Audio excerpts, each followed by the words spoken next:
favorite part of a turkey dinner. It's the stuffing. So when it comes to the stuffing, do you prefer the stuffing cooked in the bird or on the side? Jason's like, in the bird. Randy and Massimo are like, on the side. On You the on the side? side? You can do both. Actually, I like it both ways. You like Because you both always ways. make too much stuffing, so you have it. You make a little salami roasted with the turkey. And I'm both too, because I like to There mix. you go. I like it outside of the bird. I can go either way, but like I like to control things, Yes. right? And like I like to control the bird, and I feel like I have more control if I'm doing the stuffing in the oven. Yeah, I get Right. it. I get it. Timing and everything like that, right? Yeah, all that kind of stuff. Okay, so we're going to talk about your stuffing recipe. Oh yeah, this one's tight. Okay, it's tight. What do you got? What do you got going on? I'm like caramelizing sausage. You can see this, Right, like it's come on. starting to roast. You got We the can fennel in smell there. it. You can smell it. It's gorgeous, Is it right? any good? It's ready to go. Is it? It's ready to try. So what I'm really after is what Massimo's after. I want that fat in the bottom. Oh, yeah. And Okay. most people would say, okay, this is where you drain it off. No, that's not what you do. That's not what right. You don't do that at all. Yep. So what I got going on is a celeriac and leek. Oh, yeah. Nice. I love So celery. celeriac nice, is just like yeah. that one thing. I mean, take a look at, smell that, Trace. It's just like earthy and delicious. Very earthy. You know, you don't have to go with the typical celery and then a little bit of leeks. All of a sudden, you're getting that soft onion. beautiful. We're not going to go powerful here. What we're going to go is like soft and buttery and sausagey and that kind of thing. And just going to like kind of cook this out in the sausage fat, right? Okay. We're going to bring that down. And so getting back to the whole tips again, like you got to bring your bird up to 160 degrees, right? At least. And if you overstuff it, people are worried about the stuffing and then like the bacteria, cross-contamination, Yeah, that like kind is of it stuff. getting cooked? How do you know if the Is it stuffing's getting getting cooked cooked? properly if it's in the You got bird? to think And about then- it, right? Like, I mean, if you get that bird to 160 degrees, that Yeah. cavity inside is going to be there as well. But there's nothing wrong with putting the thermometer right through the center. Yeah. Right? It is, it's Right. true, but what if your bird gets to 175 and then your stuffing's at 160? But it wouldn't be if you put it in the beginning. Hey, well, or do you know? And then some people want to put it in cooked, and you don't want to do that. You want to put it in raw. So this is just a different way. Yeah. So what we're doing is we're just kind I of like the sweating this out. control. You I like the right? control. And so now what we're actually going to do, Massimo's ripping up our bread. So you put the Yeah. kids to work down there. There you go. Right? The kids. Find something crusty like a baguette. Thank you so much. See? Stuffing ready yet? Like this in Canada, man. That's all.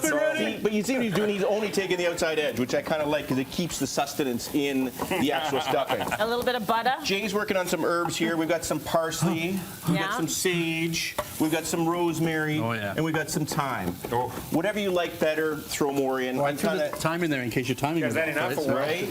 Little Thanks, time Jay. solves all the problems. Yep. So you remember we said earlier we didn't take the fat out of the sausages? Yeah, Well, and we're now actually you're doing adding that. more fat. Yeah, I'm adding a little bit of fat here. Because you got to think that bread is like, it's crushed. Yeah, keep going. Well, it keep wasn't going. enough, Keep right? going, Jay. Come on. Yep. How much Yeah. butter are you? No. Yep. Yeah. Yeah, listen, come on. Come on. It's the holidays. You know what? We're going to dance it off. It'll be fine. You cannot leave the last two pieces. Put them in. They're Come on. lonely. They're lonely. Okay, Look so at this is going to be a very So now flavorful this stuffing. is what we need Oh my right here. So goodness. that's now the celeriac is like, it's kind of lost. It's in its butter bath. Yeah. Right? But You can just see it soak the bubbling. bread, right? I mean, something has to soak Yes. the bread. The butter We don't does want it. it to be Okay, does a beautiful sure. job. Then it will receive all of the juices from the turkey. Wow. Right? And that's what cooks it and makes it moist. So you need that butter in order to cook it And then properly. a little Well, it's gonna bit of the taste good, I drippings. can tell. Right, a little bit of the drippings. So this is going to also like kind of soften it a little bit. Nice. Oh, but you just like, How do you have the drippings though? You haven't cooked the turkey yet. oh, I got it from the last time. Oh, yeah. Right? Or you can use a little bit of chicken stock and a little bit of white wine. You know, if you haven't finished the bottle of champagne, you can put a little touch in there, right? All right. So, salt and pepper. Then bring it on down. Put your bread Jay, you want to in. do herbs in? Oh, the herbs are going in, Just to man. like last second, just to loosen it up. Here we go. Beautiful. Oh, my stars. Look at this. Now you can just smell that rosemary coming up. No, we're going to do the other way. You ready? Oh, yeah. That's smart. Nice. Get it all down. Right. So now you got this bowl of love. I know you and your You got love. this bowl of love. You got a It's bowl of butter. It's kind of like just soaking some in, and love. you can just feel like it's so good.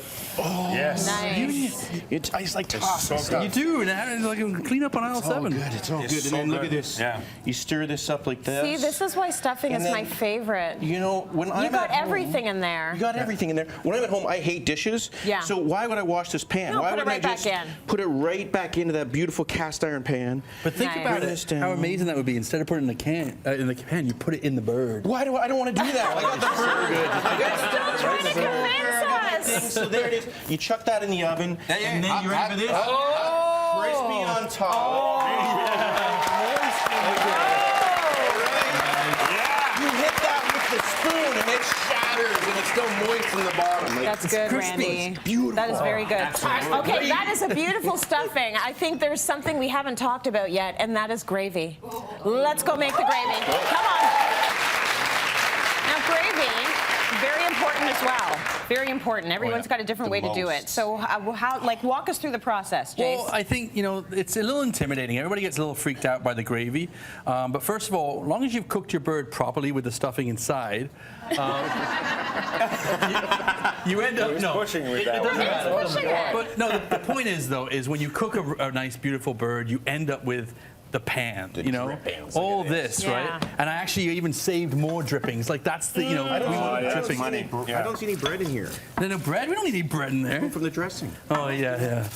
But the thing is, there's so many different ways you can do this. And if I was doing this at in the restaurant and I wanted to be fancy, I would add butter into here right now. Yes. I would start to cook it out. I would add flour. I would make a roux. Then I'd put wine in here. Yeah. Then I'd put my stock. And that's one way of making a gravy. Okay. But when you're at home and you've got family traditions, this is the way my mother-in-law does it. This is the way we do it. And it's basic, simple. Is you got the pan, you got all the flavor. You take the pan juices. Here we go. Yeah. And you put them right in. And I've got the fat going in and everything. Get the fat the in whole there, thing. Put it on, man. Right? Now, they actually put a little bit of, if you're doing mashed potatoes, you can put a little potato water in here too if you want. Okay. Right? Because it's got the starch. Yeah. That's true. But then I've got chicken stock that I'm going to add into it. And I'm going to let that just simmer and take on all the flavor that's in the pan. Got it. Okay? Yeah. But while that's happening, I got to thicken this thing. Yeah. So really simple. It's what they call a slurry. I've got about 3 tablespoons of flour. Yeah. Some chicken stock or turkey stock if you got it. What's up? And you're literally just going to mix this up. And you can do this with cornstarch. Lock it down. Yeah. And you can do it with corn. I'll help you mix it. Okay, That's there how you I go. used to make butter when I was a kid. I don't want refrigeration. I don't want butter. I just want to mix it. You got a leaky seal over here. You can do this with cornstarch as well, okay? Yeah. But I think flour gives a different texture, and I think it gives it more that comfort of what we're used to, right? Right, okay. But then as long as this is boiling, and that has to be boiling, then you get rid of it, you got it. And Why does it need to be boiling? Because you want to cook it out. You want to make Okay. sure, and also no lumps, right? Starch. No lumps. Starch you don't need to boil. When it's hot, it just thickens. Yeah. Flour needs to boil so that you won't taste the flour. Yes. And actually, I find that flour is cleaner to the palate than starch. Starch is very gluey all the time. It sticks to the top of your palate, and you go like, what the hell is this? Look at that, Yeah. how smooth it can be. Yeah, but already nice and smooth. Already you're seeing a little bit of the thickness change, but flour, like you said, needs to be cooked out. Yeah. Yes. So you want to simmer this for about 3-4 minutes. Yeah. It will start to continue to thicken. Yeah. Don't panic and think, hey, it's not thick enough, and add more in. Let it cook. Give it some time. So Right. are you whisking it the whole time? Are you don't stirring have it to. the whole You can. time? Everyone, don't let it too long. But look, already, yeah, you're right. It's See, look, already getting to the back of the spoon. Yep, already, Your you're getting that fingerprint. line. Okay. Right? But it's All going right. to thicken up, and then you can choose whether you want to strain it. I like to strain it off. Yeah. But you don't have to. Season it, salt, pepper, and that is a basic, simple, really good And gravy. you can tell, I always say to the cooks, it's always the bubbles. You want big bubbles. So we're getting small ones right now, but as it gets thicker and the starch cooking, the bubbles will get bigger. It'll start moving around and start talking to you. They'll talk to you, will you? Hey, well, yeah. I think talk to you. I really think you drink a lot at Christmas time. Chardonnay. There's a lot going on in his Let's head. not go there. The only advice that I'm going to add to this, as someone who doesn't cook the dinner, please make enough gravy. Yo! Make it enough. Don't make a little. Make a big So thing true. of gravy. So true. Right? Yeah.